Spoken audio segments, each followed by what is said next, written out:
When I moved into my first apartment alone, I thought I had finally found my independence. No more noisy roommates, no more splitting bills. Just me in my own little space. It was a small but cozy place in an older building that had seen better days.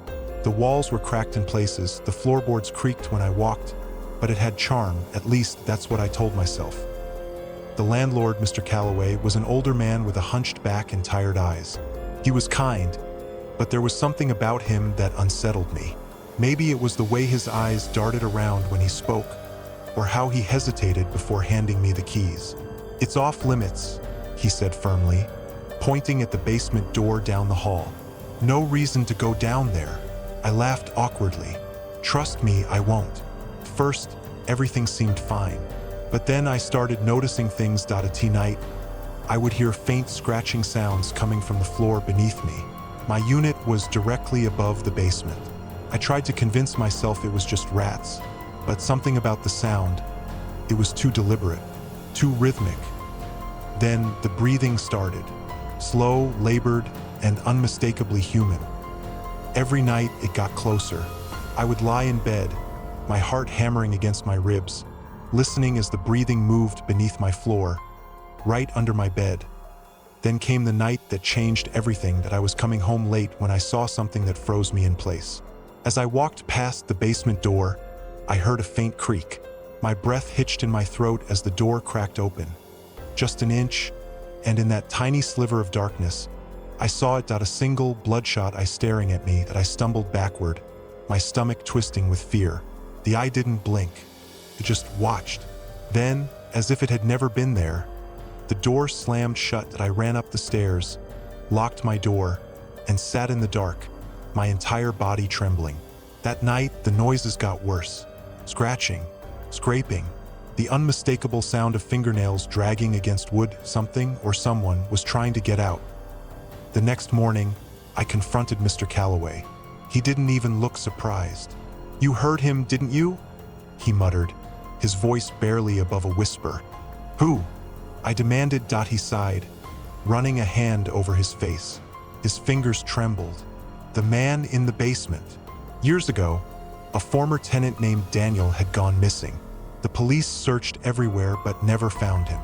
Some said he had left town, but others whispered darker rumors, that he had been locked in the basement by a former landlord and left to die. I wanted to move out immediately, but I was trapped by my lease.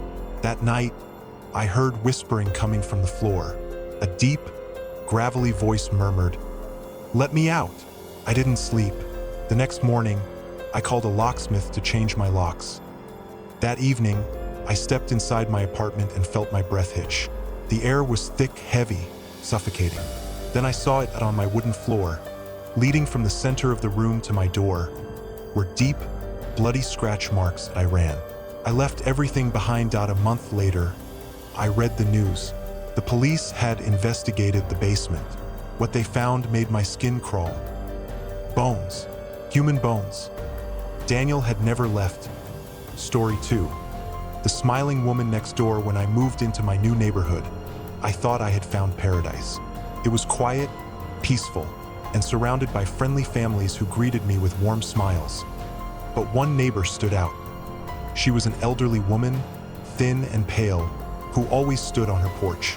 And she was always smiling. Day or night, rain or shine.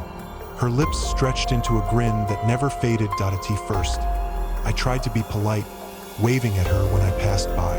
But she never waved back, just stared, just smiled. Then, strange things started happening. One night, I was sitting in my living room, mindlessly scrolling through my phone, when I heard it, a soft tapping. That I turned my head, expecting to see a tree branch against the window. But it wasn't a branch. It was her, standing outside my window. Still smiling. That I yanked the curtains shut, my pulse thundering in my ears. I barely slept that night. The next morning, I asked another neighbor about her. "Oh, Mrs. Holloway?" he said with a chuckle. "She's been here forever. Harmless, really. Just a bit odd." But she didn't feel harmless. Things got worse. Dead animals appeared on my porch. A mutilated bird. A cat with its throat slit. Then came the photographs. Old, black and white pictures of people I didn't recognize, left in neat little stacks by my front door. And then the note, a single slip of paper with 4 words written in jagged, uneven handwriting. I see you sleep. I called the police, but when they arrived, she was gone. No one's lived here in years. One officer told me I barely slept that night.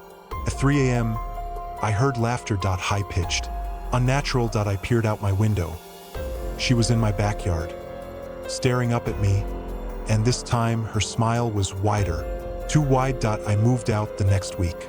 But sometimes, in my dreams, I still see her, standing outside, smiling. Story 3. The apartment next door. When I moved into my new apartment, I was told my neighbor in 3B was quiet. But at night, I heard knocking. One night, I knocked back. Immediately, the knocking started again, faster, louder. Then it moved, from my wall to my door. One night, at exactly 3:33 a.m., I woke up to the sound of my doorknob rattling. I checked the peephole. The hallway was empty. Then I heard it. A voice. Let me in. It was my neighbor's voice. The next morning, I told my landlord. That's impossible, he said. Why? I asked. No one's lived in 3B for months.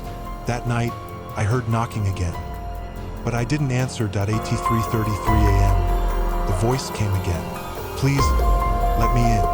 I moved out the next day. 2 weeks later, I read an article about my old building. The police had broken into 3B. Inside, they found scratch marks, deep, desperate gouges on the inside of the door, and on the wall, written in faded blood, were the words, "He let me in."